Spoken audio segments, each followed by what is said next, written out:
olha, Café com Elas, iniciando nesse momento, Vanessa Taliba, Vânia Corredo e nossa convidada mais do que especial, Ana Sabiá. Né? Ana Sabiá é uma mulher incrível, ela tem uma introdução nas artes visuais, fotografia, professora, pesquisadora, ela é toda poderosa. Né? E assim, a gente está explicando aqui para a Ana que realmente assim, é um café entre a gente, é uma conexão. Então o que acontece? A gente está com essa proposta mesmo de convidar para um café. Eu botei até isso aqui do café não espiar.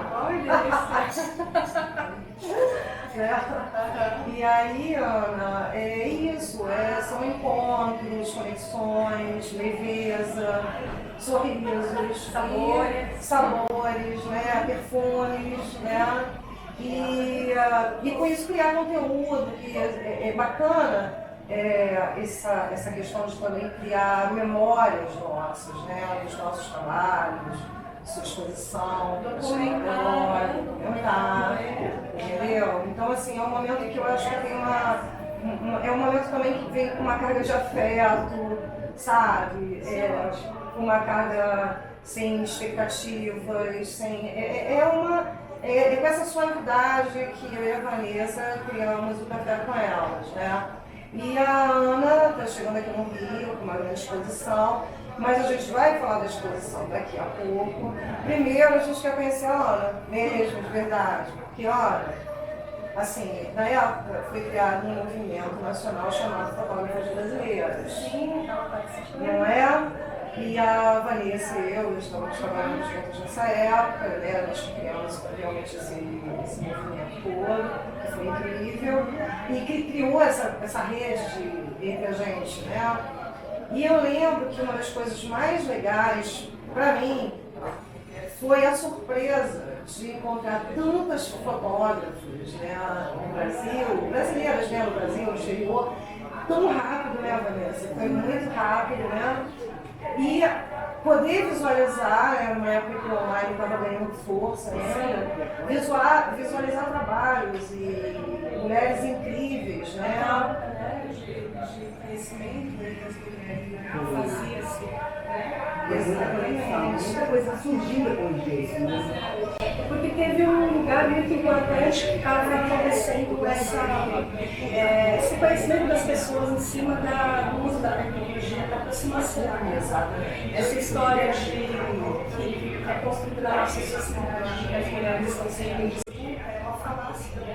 Na verdade, a gente está em busca dos encontros. Eu acho que esse foi importante porque a gente estava convocando alguma coisa para esse momento acontecer. Alguma coisa que tinha ligação, alguma pauta política no momento, não era uma coisa assim? Eu acho que tinha uma construção mesmo na época, assim, eu lembro disso. Tinha uma fomentação, né? Tinha um desejo para as mulheres se encontrarem, né? Essa necessidade de encontro, de estarem juntas. Por isso que eu acho que foi tão rápido, foi tão... E teve a foto, né, que foi aqui no Rio, que também estarcou no Rio, e tal, né? Mas assim, Ana, a nossa primeira pergunta, desculpa até dizer legal sobre olhar, mas é porque a gente está construindo tudo isso, assim, e eu conversamos sobre até, assim, de ter essa naturalidade mesmo, porque somos fotógrafos, a gente sempre ficou atrás.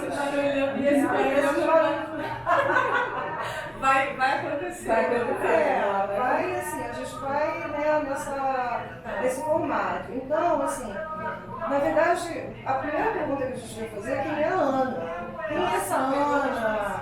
Né? Mas essa Ana que é vibrante, que está trazendo essa exposição. E assim, realmente, uma coisa que foi um ingrediente muito importante que volta aquela fala que eu estava dizendo do movimento, é que, assim, eu já tinha visualizado no livro fotos, enfim, né, assim, já tenho alguns carreiras também, e outros, né, e foi muito interessante porque naquele momento de explosão de meus trabalhos, alguns chamaram muita atenção, né? Tinham intensidade, tinham né, já tinham uma construção autoral muito forte, independente de conhecer a fotógrafa, a personalidade, tinha muito. Isso foi incrível, por exemplo, para mim, né? Então é sobre essa Ana que a gente está querendo descobrir mais, assim, né? De onde surge essa Ana, como é que é a construção dela. Então, aí agora me facilita, porque quem é mais difícil de responder. Então, a minha formação, eu acho que para explicar o meu trabalho principal, né, de chamar a atenção para um tipo de profundidade do olhar, é porque esse lugar da técnica, para mim, ele é secundário. A fotografia, para mim, ela vem primeiro de uma experiência, uma experimentação. A minha formação é nas visuais. Então, esse lugar da pintura, que foi a minha paixão, eu saio da pintura para a fotografia, que é um pouco clássico sobre o que aconteceu com os fotógrafos em 2000. Mas eu acho que é porque tem esse lugar de você burlar a ideia de concretude de realidade da fotografia, entre aspas, prega. Quando a gente está trabalhando com essa fotografia mais experimental, vamos dizer assim, onde você pode fazer substituições de camadas, mexer nas cores, trazer outros elementos que fogem da fotografia, para fazer esse sinistro de linguagem. Eu acho que aí é que me interessa. A técnica, ela é importante, mas ela não é a priori do meu trabalho. Então, foi assim que eu me constituí. Primeiro que eu venho de uma família que oportunizou a brincadeira com as artes, né? Me estimulou. Então, me levava para teatro, me levava para cinema, me dava livros e canetinhas e material para pintura. Então, isso já foi o meu lugar de afeto e de interesse, né? Desde criancinha. Daí eu faço essa escolha pelas artes visuais e aí, no meio do caminho, eu vou entendendo que a fotografia também me interessava. Primeiro como uma experimentação, depois eu fui para a fotografia, digamos, como uma fonte de renda, né? Fazendo ensaios de gestantes, de mulheres. E era interessante porque quem me procurava entendia que não era aquele clássico da fotografia de barriga, né? Tinha que ter uma outra conjuntura para dar conta de uma essa coisa em grande que é a transformação da mulher para a maternidade. Até o momento que eu também escolho ser mãe e aí me coloco nessa situação de me ver de dentro, né? Porque eu estava olhando as mulheres grávidas, gestantes, né? Primeiras fases inteiras. E quando eu me coloco ali nessa escolha também, eu percebo que tem muita que não tem receita, a maternidade traz uma série de conflitos que a gente tem que dar conta, porque, né, pela lógica das nossas referências pela religião, né, sempre é santificada, né, a maternidade é santificada, é fora dos problemas do cotidiano. E foi aí que eu entrei então com um trabalho que tinha esse tipo de discussão. Como tornar-se mãe, mas colocando o dedo na ferida de que é lindo, mas também não é tão lindo de vez em quando. Abriu a cortina, né? E aí me trouxe também um pouco mais de confiança e liberdade dessa experimentação, porque eu não sei, acho que a maternidade é uma coisa tão grandiosa em todos os sentidos, né? Não é só pela beleza, mas também em alguns lugares de angústia que a gente tem que entrar para dar conta dessa vida, né? E das dores do corpo, das dores que vem depois, né? Das perdas e de outros ganhos também. Mas aí eu acho que eu me libertei no sentido de... quando a gente cria, né, um ser humano, a gente fala assim, meu, a questão artística é incrível tanto quanto, né? Vamos esforçar aí, né? Não tem a receita, vamos fazer. Essa daqui é a mãe de cima. Sabe, e nenhuma, eu vi gêmeos, são gêmeos que não tem nada, são muito diferentes. Pois é. Personalidade, Não tem receita. Não tem. É uma história atrás da outra, né? Mas essa questão da maternidade é um tema muito importante, né? Sim. Porque usar isso dentro da fotografia é uma coisa que você... Por isso que eu gosto tanto da questão visual, né? Mexer com essa grande questão, que foi muito duradouro de coisa, muito tabu. Eu cheguei a viver também essa questão da maternidade ser uma coisa quase imposta, né? Você vai casar, você vai ter filhos, você vai, né? E assim, eu lembro que quando eu cheguei na minha vez, eu nunca tinha dado um bebê no colo, né? E aí eu tenho uma criança, de repente me colocam um bebê no colo, Isadora, maravilhosa, uma mulher maravilhosa. Mas eu lembro que essas questões todas ficaram muito infusas, né? E aí vem realmente esse tipo de trabalho que mexe mesmo com toda a estrutura, né? Assim, são trabalhos que são levados, expostos, e tem a coisa do visual, né? Que você olha, que você sente, não é só... Não tem um sentido só, né? Exato.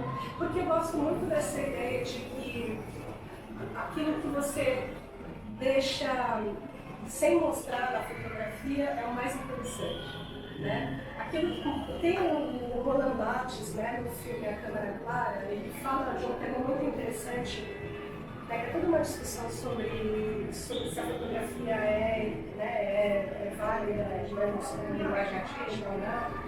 E até que ponto ele cria, né, aqueles dois conceitos bem clássicos dele no estúdio. Mas ele tem uma passagem que ele fala que a fotografia unária, eu não sei esse termo, é chata, porque é aquela fotografia que você vê e ela só tem uma interpretação porque tudo está ali, está tudo explicado. Você vê, já olha e já perde o interesse, né? E o que ele traz como esse lugar do culto, que é aquela fotografia que tem algo ali que não é da ordem do visível, é da ordem do afeto que cada pessoa tem de acordo com aquela imagem ou não, né? Pode ser outra. Então, é muito subjetivo. Então, eu gosto de pensar de que aquilo que não está na fotografia é o que realmente interessa, né? Não é só o lance do recorte, da realidade do enquadramento, mas é o que... Né? Pode ser uma sombra, um mistério, né? Algo que está fora mesmo do visível. Eu acho que é o mesmo lugar que eu convoco, que seja o mesmo lugar da poesia, né? Não está nem na primeira linha, nem na segunda, nem na terceira, mas na entrelinha, né? Sim, sentido. Agora eu vejo Vanessa. Mas que era, se deixar eu falo, né? A gente vai conversando. E assim, você já falou, né? Mas quando você sentiu o artista, quando você olhou e falou, é isso que eu quero seguir, é isso que eu... Teve algum start, assim, aquele momento que você falou, é isso? Eu acho que foi mesmo um período de escolha da formação, né? Eu escolhi fazer a formação tradicional na universidade, né? E aí quando foi fazer esse tipo de escolha, eu optei pelas artes visuais, né? Mas com medinho, porque não é fácil ser artista, né, no nosso país. Eu acho que de uma maneira, né, a gente sabe aí o tanto de boicote que os artistas acabam levando. Mas é interessante, parece que tem uma lógica, né, que quem está fora, quem não é artista é quem está, né? E quem está dentro de alguma forma tem que sair por um lugar mesmo de encontrar formas concretas de pagar as contas, né? Mas é engraçado, né, Ana, porque assim,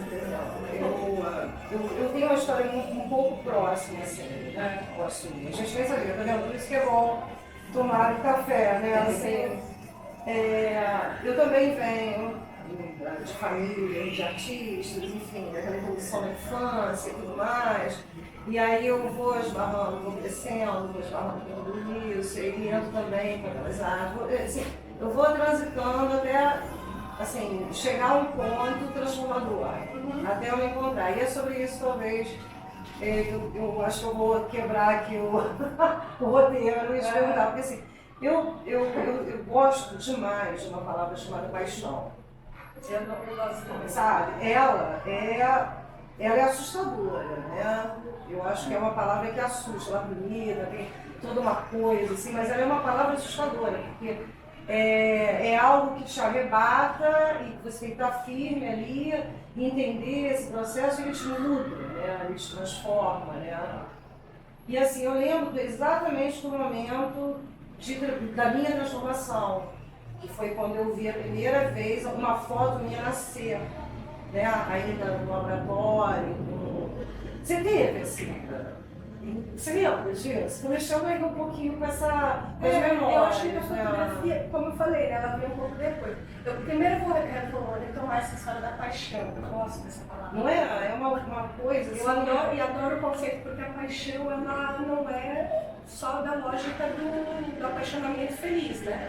Ela também convoca os outros afetos, né? Que tem a ver com raiva, com desespero, com vingança, enfim, paixões, né? Sim, é um lugar muito complexo. Ela transforma, ela balança. Ela desestrutura, né? Ela tira do conforto. Então eu gosto desse lugar que perde a ideia de conformismo, confortavelmente. Agora, sobre esse lugar dessa paixão que eu vejo, que eu sou artista, né? Que eu me revelo para mim. Eu acho que desde criança, porque era um lugar que eu me sentia feliz, assim. Era na criação, era no brincadeira de bolinho de lama, brincadeira depois na pintura na parede, depois na, sei lá, fazer roupinha da boneca, depois a pintura com tinta mais formal, né? Então, assim, eu lembro do laboratório que foi bom, foi já na faculdade, não falei antes, né? Mas eu já na faculdade, o meu interesse era pintura. Já era pintura, então era um lance, porque eu gostava de pintar quadros grandes sem chassi. Então eu comprava um rolo de tela e estirava na parede. Tanto que foi esse um lugar também que a fotografia teve que assumir o protagonismo, porque era o quarto que eu tinha na minha casa pequena, era o segundo quarto, digamos assim, de TV. Quando eu comecei quando eu fui gestante, agora é o quartinho do bebê, então eu não podia mais deixar tudo lá aberto, tinta, né? Aí eu perdi o espaço, digamos, é o espaço da criação mesmo, porque a pintura, ela exige, tem material, não necessariamente é um material tóxico, né? E às vezes é legal que tudo assim, espalhado. Assim. Eu não sou muito da organização do ateliê, eu gosto meio do caos. então, mas eu admiro tudo que você sabe. Porque tem o caos, assim, eu acho que o caos criativo para mim é importante, sabe? Depois de estabelecer um pouco da direção que eu entendi que eu quero fazer, aí eu consigo organizar de repente algumas ilhas, aqui é ilha, não sei o quê. Mas o início, ele é muito desse espaço aqui, sabe? Porque você chega, né, por exemplo, eu estou saindo de Floripa para vir para essa exposição aqui na Casa Tal, né? Você organiza tudo, nomeia, tudo bonitinho, chega aqui, você abre tudo e fala, meu Deus, como é? Porque tudo tem que ter um tempo, né? E eu acho que a gente está num momento na sociedade que a gente não respeita mais o tempo das coisas. A gente fica ansioso, dar conta, organizar o caos assim, né? Assim, e o caos ele é muito importante, sabe?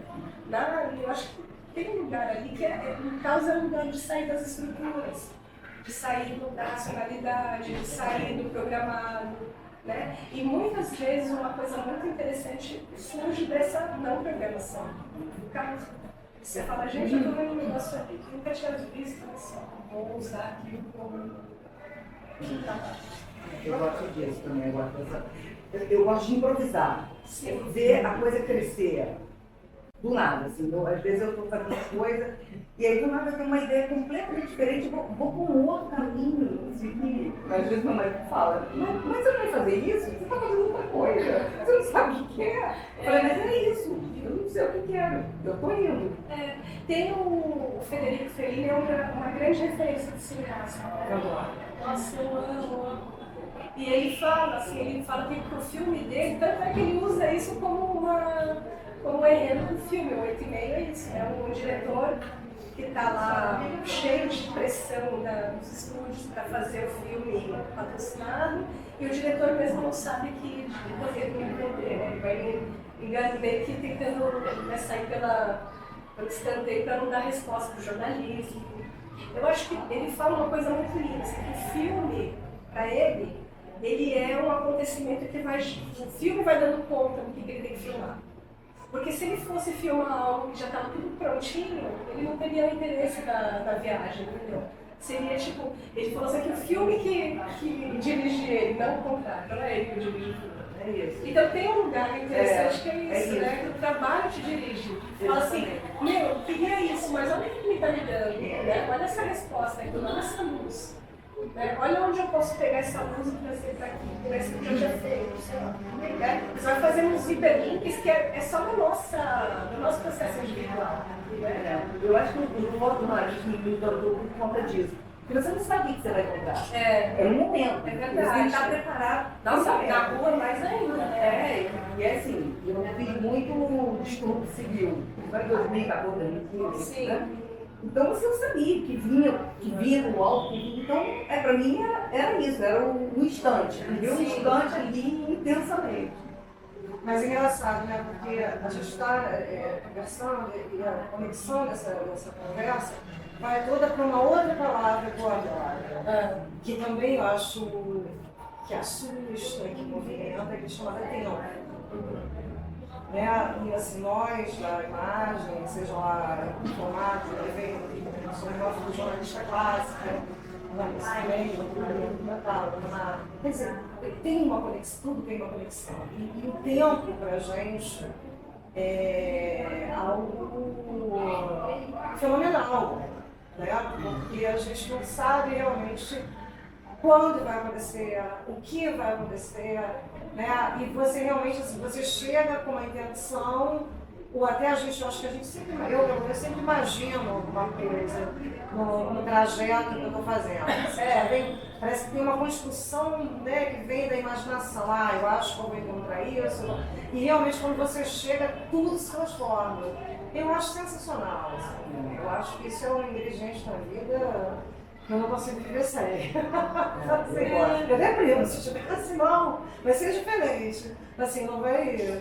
Assim, como assim? Vai ser igual? Não. Então, e eu acho que o tempo tem uma. E a Iriana também chega também com uma exposição aqui no Rio, né, Vanessa? Que eu acho que tem a ver, tem humor, tem o tempo, com. Né? Que assim, a gente já vai perguntar sobre a exposição dela, e a gente entra no outro caminho. Fala um pouquinho como é que foi a construção dessa exposição, relógio do sol. Pois é, e tem o relógio, por isso que eu entrei com esse tema. Eu acho que... eu falo que o relógio do sol, ele tem uma... Eu acho que é a coisa mais linda, porque a simbologia, primeiro que foi um dos primeiros instrumentos inventados para se pensar na medição do tempo, né? Mas que tempo é esse? Eu estou perguntando, né? Não é o tempo do Cronos, né? O meu interesse é o tempo do Lion, né? São na mitologia grega, os tempos eles são deuses, né? Tem o Cronos, que é o tempo da matéria, é o tempo do acontecimento que acontece, né? Tem o tempo de duração e o apagamento, ou seja, a vida e morte da matéria, né? Perecível. O Ion é o tempo do imemorial, é aquilo que escapa da lógica do tempo cronológico, que é aquilo que a gente, ao mesmo tempo que a gente está aqui, lembra que a gente está lembrando da infância? Né? Esse é o tempo Ion, é o tempo que fica sensível aos afetos, à memória, e a memória nunca ela não é cronológica, né? Ela é que nem sonhos, assim, ela vai acontecendo de vez em quando os flashes, né, de pensamento, de lembrança, e muitas vezes a gente preenche com outras coisas que não aconteceram, porque a gente não dá conta de lembrar de tudo. E o tempo Kairos, né, que é o tempo do metafísico. Então, a ideia do relógio de sol, pensando no sol como essa, né, o sol é estrela, dizendo, né? Penso nessa lógica do tempo que não é da ordem dos cronômetros, não é da ordem da... Então, por isso que eu penso essa exposição é um recorte do período de 2016 a 2024 do meu trabalho, que a gente vai produzindo para exposições ou para, enfim, para variados contextos, vai colocando todo o investimento de grana para produzir a matéria, né? Porque a gente trabalha muito com a ideia, por exemplo, a gente está trabalhando com a ideia da fotografia digital, né? Que os arquivos ficam ali digitalmente no mundo, né? No seu computador, mas na hora de colocar no mundo, você precisa colocar em matéria. Ou a projeção, mas no meu caso, como tem muita, desde 2016, eu tinha muita coisa em quadro, eu trago não todos os trabalhos na íntegra, né? Faço uma seleção. E a ideia do relógio de sol, que é uma simbólica, né? Que é uma marcação de um tempo que evoca a passagem do tempo cronológico, mas ele é muito mais relacionado ao tempo, o Kairos e o Aion, né? Que é o tempo imaterial, o tempo metafísico, né? Então, pensar nessa ideia de que a reunião desses trabalhos tem um lugar de arquivo, tem um lugar de memória, e que a gente, olhando para esses arquivos, né, e revendo tudo que foi feito, a gente planeja o amanhã, né, os trabalhos futuros. Então, esse é um pouco esse lugar do tempo que eu estou tentando tramar. Maravilhoso. Então, olha, Ana Sabiá, no Café com Elas, a exposição iniciando, fala pra gente detalhes do início, datas, local. Joia! Então, a exposição Relógio de Sol é a minha primeira exposição aqui no Rio de Janeiro, uma exposição individual. Estamos ocupando todos os espaços da Casa Tal, que são 2 andares, mais jardim, né, com trabalhos. Acontece a abertura no dia 19 de julho, às 19 horas, e ela vai até dia 24 de agosto. Além disso, no dia do lançamento, que é dia 19, tem também um happening artístico com a coletiva 7 Mulheres, que é um grupo da qual eu faço parte, lá de Florianópolis, que viemos aqui fazer uma provocação artística, né, a partir também de vídeo arte, performance e música, que a gente chamou uma parceria de um músico incrível, que vai estar com o piano, que é daqui do Rio de Janeiro, Fernando Moura, e espero que vocês estejam junto com a gente. Vamos ver, com certeza. Ana, muito obrigada. Obrigada. Sucesso. Obrigada pelo convite.